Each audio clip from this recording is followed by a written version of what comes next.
Yang keenam, ini hifzuhu lil ahad, bagaimana Nabi adalah orang yang sangat menepati janji dan juga selalu wafa'ul bil wa'ad, ya, menepati ataupun menjalankan kesepakatan yang sudah dibuat.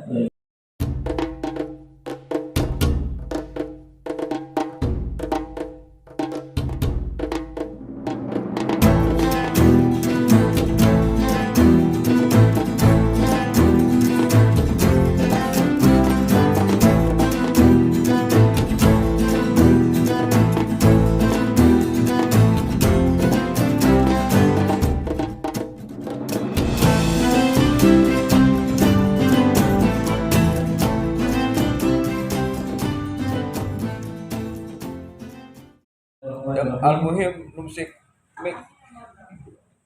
Ya, kalau yang dibagikan itu saya dari halaman 48 ya kalau nggak salah. Tapi mungkin agak mundur maju ya, sedikit ya. Karena nanggung gitu kalau dari 48. Jadi saya review sedikit dari halaman 39 ya, biar dari depan. Ini mengenai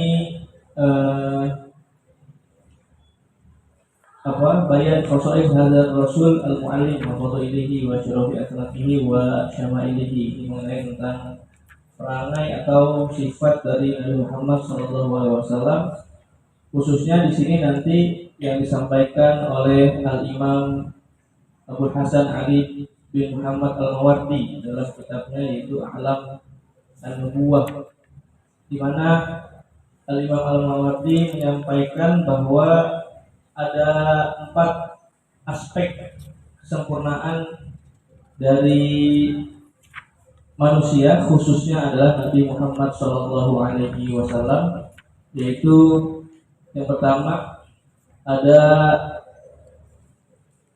aspek kamalul khalq, yakni kesempurnaan fisik. Kemudian ada kamalul khuluq, kesempurnaan akhlak ataupun budi pekerti. Kemudian fadhailul aqwal, ini kesempurnaan tutur katanya, dan juga fadhailul a'mal, kesempurnaan beliau dalam perbuatannya.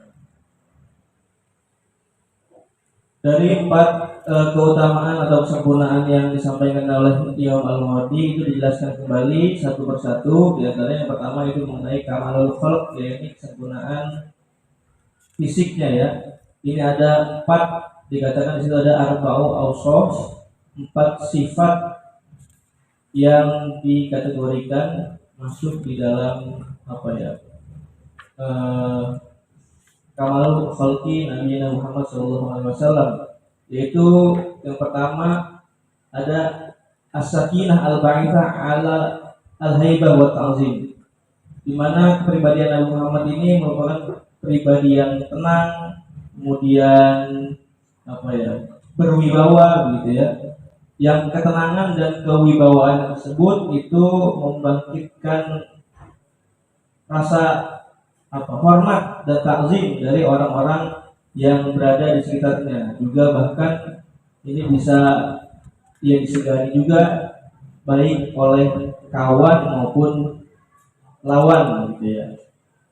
Kemudian yang kedua ada sifat yang kedua mengenai kesempurnaan fisik dari Nabi Muhammad, itu ada khalaqatul mawjubah lil ikhlas wal mahabbah. Ini bagaimana digambarkan memiliki wajah yang berseri-seri, yang enak sedap dipandang gitu ya. Kalau tadi kata Wahid santrinya dibilang good looking, ganteng gitu ya, sehingga enak. Jadi biasanya penilaian wanita zaman sekarang melihat good lookingnya dulu ya. Kebalikannya. Yang komentar yang masih jomblo, jadi sesuai. Iya.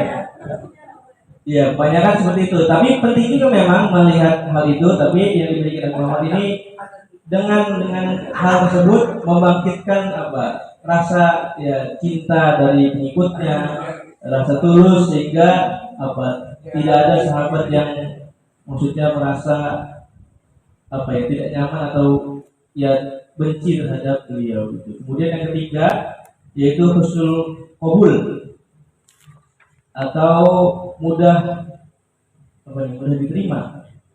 Ya, mudah diterima sehingga yang membuat orang lain itu patuh gitu ya, luluh hatinya, gampang apa mau mendengarkan apa yang disampaikan oleh Nabi Muhammad SAW. Kemudian yang keempat itu ada mailun nufus ila mutabaati, kecenderungan hati orang lain itu ketika melihat Nabi Muhammad SAW itu untuk tunduk, sabar dan juga mengikuti beliau dalam, terutama pengikutnya ya, mengikuti beliau dalam keadaan apapun gitu, dalam keadaan susah, sulit maupun juga senang. Jadi membuat para sahabat itu apa, setia bersama Nabi Muhammad dalam suka dan duka. Kemudian yang kedua mengenai kesempurnaan akhlak dari Nabi Muhammad SAW, ini ada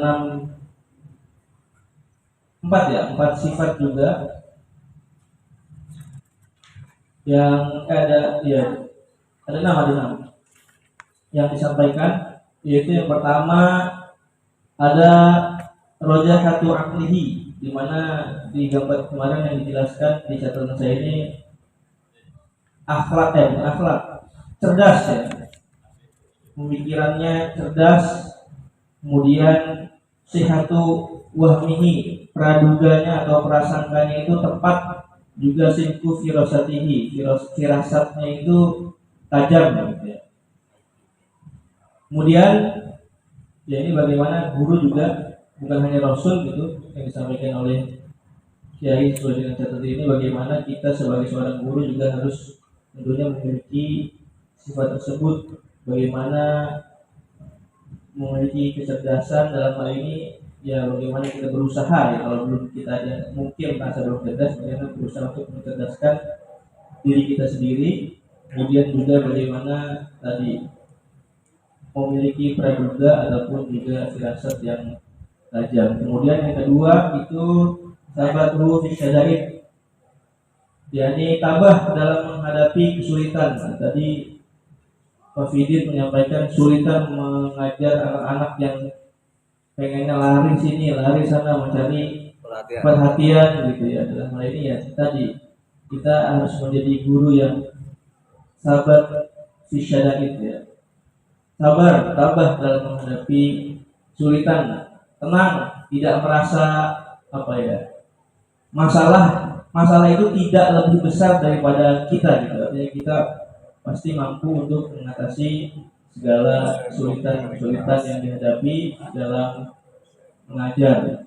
Kemudian yang ketiga ya ini zuhduhu fi dunya wa iraduhu anhuma, bagaimana kita atau Nabi Muhammad ini memiliki sifat yang zuhud terhadap hal-hal duniawi dan juga tidak tertarik ya dengan hal-hal gemerlapnya dan keindahan duniawi ya. Bagaimana kita juga bisa memiliki sifat tersebut. Yang kemarin sedang ramai itu di sosial media, ada seorang ustadz gitu ya, yang dipanggil ustadz, mengajarkan tentang keikhlasan dan tentang zuhud, tapi ini menurut tulisan-tulisan di bawahnya gitu ya, bagaimana rumahnya itu direview oleh salah satu YouTuber dengan rumah harga 80 miliar, memiliki 8 buah mobil, 8 unit mobil gitu ya. Nah, iya, maksudnya yang disampaikan kan begitu. Sederhana. Disampaikan begitu, yang sederhana, tapi ya gitulah gambaran yang dipandang oleh orang seperti itu ya. Tapi kan kita lagi-lagi tidak tahu juga maksudnya di balik hal itu seperti apa. Jadi kita boleh apa? Iya, tahu tuh kan, pasti tahu kalau sosial media para ibu. Cepat. Iya. Paling nyampe informasi. Iya. Kemudian zuhud ya, bagaimana kita memiliki sifat zuhud. Yang keempat ini tawadu linas, bagaimana juga sifat tawadu pada orang lain ya. Bagaimana guru juga harus memiliki sifat tawadu. Kemudian yang kelima itu ilmuhu waqaruhu an toisin yahuzuhu. Sabar juga, sabar dan pemaaf terhadap perlakuan buruk yang didapat oleh Nabi Muhammad. Jadi jangan mudah-mudah cepat-cepat sakit hati gitu kita sebagai guru jika mungkin ada murid santri kita yang ya bersikap agak kurang baik dan buruk di hadapan kita gitu ya. Bagaimana kita menjadi murid penyabar dan juga pemaaf tadi. Kemudian yang keenam ini hifzuhu lil ahad, bagaimana Nabi adalah orang yang sangat menepati janji dan juga selalu wafa'ul bil wa'ad ya, menepati ataupun menjalankan kesepakatan yang sudah dibuat ya gitu ya. Dalam hal ini ya guru juga harus seperti itu. Jangan lupa kita pernah punya janji dengan murid kita gitu ya, tapi kita belum menunaikannya. Ini segera diingat-ingat barangkali kita memiliki hal itu. Kemudian yang ketiga ini mengenai kesempurnaan tutur kata dari Nabi Muhammad SAW di halaman 48 ada 8 sifat dari kesempurnaan tutur kata tersebut. Yang pertama itu adalah beliau dianugerahi al-hikmah al-balighah ya, yang perkataannya itu mengandung hikmah atau kebijaksanaan yang luar biasa. Juga uqiyam dalam ulum al-jammah, diberikan ilmu yang melimpah gitu ya, yang luar biasa. Padahal beliau adalah seorang yang ummi, yang ya buta huruf bisa dibilang begitu. Lam yaqra kitaban wala darasa ilman, yang tidak bisa membaca juga tidak pernah mempelajari secara khusus gitu ya. Kemudian yang kedua yaitu hifzuhu lima atla'ahu Allah Ta'ala, yakni bagaimana beliau mampu mengingat dan dengan sempurna ya apa yang Allah perlihatkan dan ajarkan kepadanya. Nah ini bagaimana itu, karena salah satunya adalah bagaimana beliau bisa mengingat hal tersebut dengan sempurna, yaitu karena beliau memiliki pemikiran yang jernih, juga jiwa yang lapang dan hati yang luas, sehingga memudahkan beliau dalam menghafal dengan sempurna apa yang diperlihatkan dan diajarkan oleh Allah Subhanahu wa Ta'ala. Kemudian yang ketiga ini ihkamuhu lima syara'a bi azhuri dalil ya, bagaimana beliau mampu mendukung ataupun memberikan dalil atau bukti atas pernyataan yang beliau sampaikan, ataupun ada hujjah yang dapat diterima ya dengan argumentasi yang jelas. Sehingga di sini dikatakan ketika beliau di debat itu ya bisa memberikan jawaban alasan yang masuk akal sehingga bisa diterima oleh si pendebatnya tersebut. Kemudian yang keempat ini ma'amar bihi min mahasinil akhlak, apa yang diperintahkan Nabi Muhammad SAW tidak lain dan tidak bukan yang keluar dari lisannya adalah mengenai seruan kepada apa? Akhlak ya, moral, etika. Sebagaimana disampaikan Kiai barusan di grup, ada perbedaan etika dan etiket gitu ya. Etika yang baik, bagaimana juga menganjurkan untuk menyambung tali silaturahmi, menyayangi kaum duafa dan juga anak yatim. Di sini disebutkan seperti itu. Kemudian yang kelima ini wuduh jawab ini idza su'ila ya, memberikan jawaban yang jelas ketika beliau ditanya gitu. Jadi memberikan jawaban yang jelas sehingga penanya itu puas dengan jawabannya dan mendapatkan ilmu dan faidah dari jawaban Nabi Muhammad SAW. Yang keenam, annahu mahfuzul lisan min tahrifin fil qaul. Lisannya terjaga dari menyampaikan hal yang berlebihan dalam arti terlalu melebar dari apa yang diperbincangkan gitu ya, ataupun bahkan jauh dari kata menyimpang. Kemudian yang ketujuh, tahriru kalami fitawahi bihi bian hajatihi. Tutur katanya tertata, berucap ketika dibutuhkan dan berkata hanya yang dibutuhkan.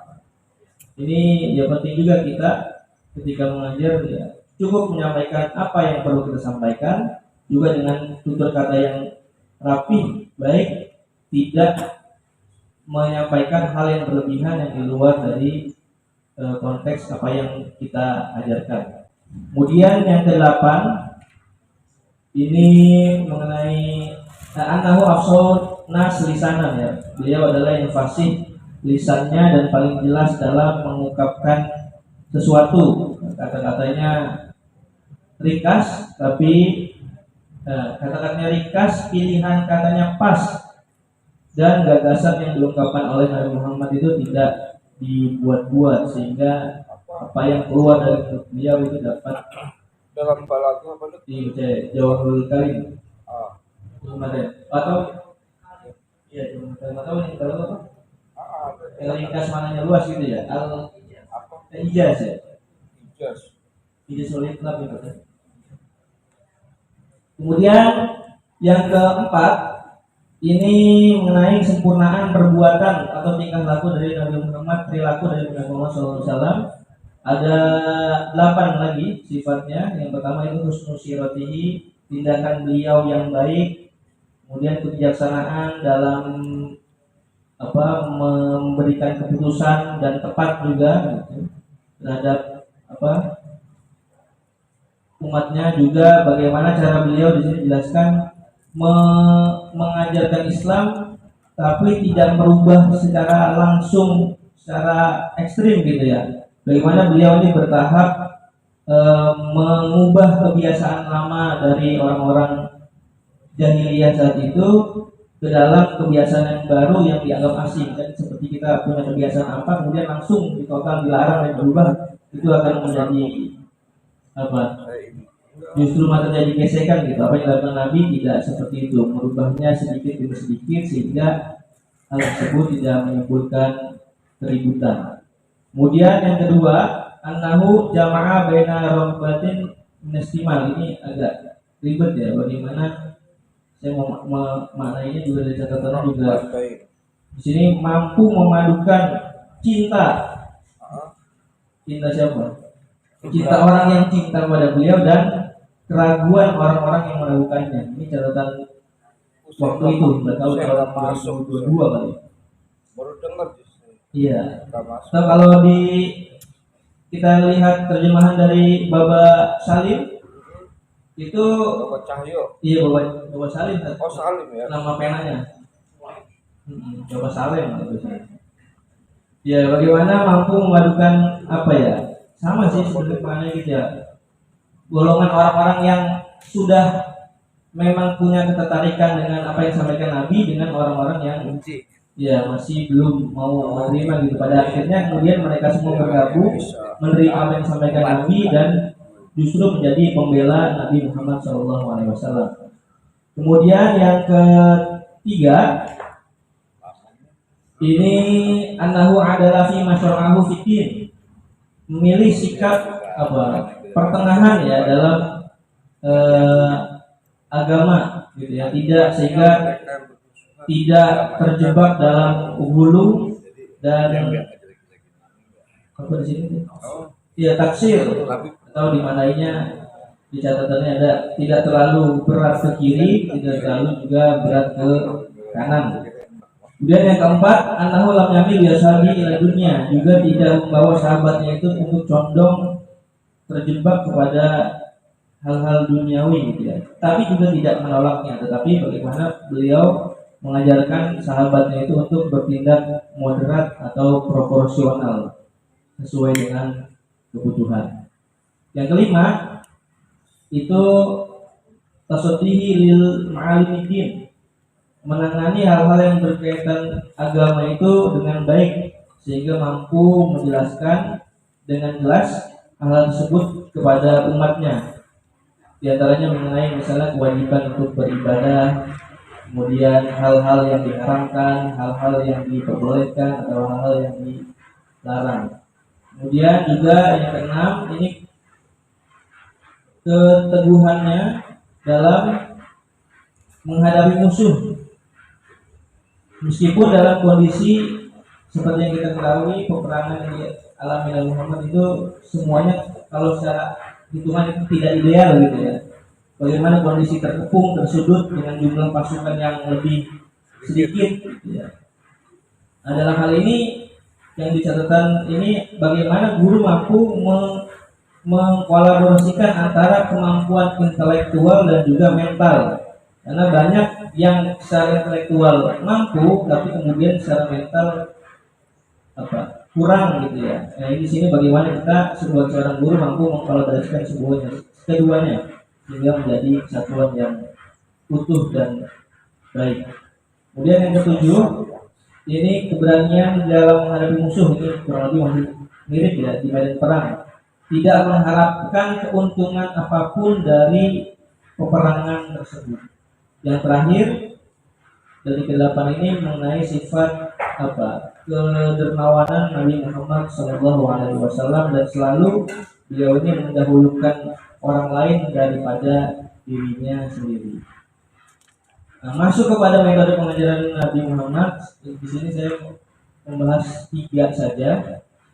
Yang pertama yaitu mengenai metode mengajar dengan menjadi uswah ya, perilaku yang baik dan akhlak yang mulia. Ini merupakan cara mengajar Nabi yang paling penting, dan juga bagi guru juga ini adalah yang terpenting dan paling diperlukan.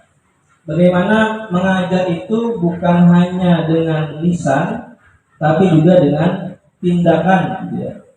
Karena pengaruh dari tindakan itu lebih besar daripada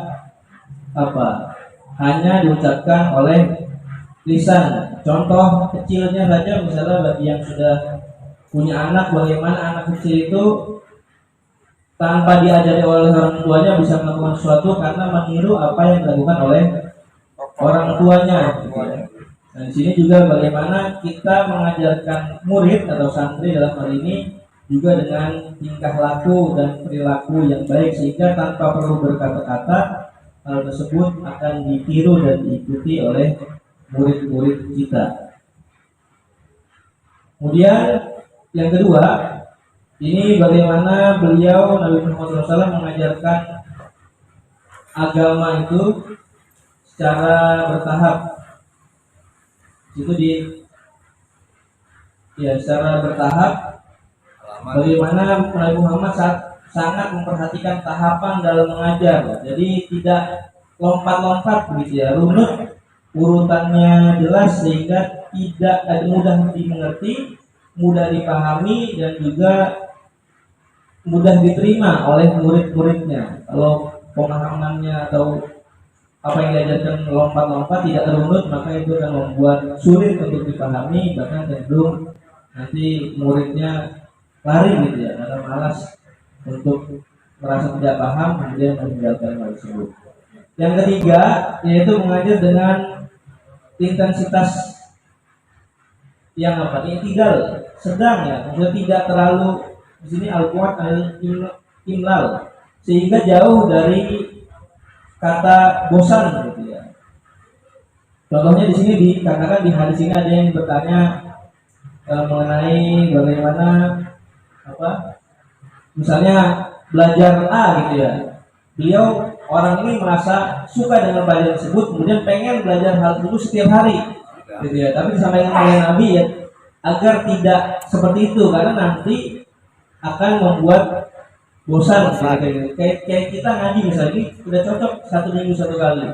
Kalau setiap hari mungkin akan menimbulkan kebosanan lama-lama dan kerugian bagi siapa kira-kira gitu ya. Maka perlu mengatur ritme, tempo, dan intensitas dalam mengajar. Itu juga penting sehingga murid tidak bosan dan selalu merindukan apa yang disampaikan oleh guru tersebut. Itu dari ringkasan atau resume yang saya catat. Terima kasih.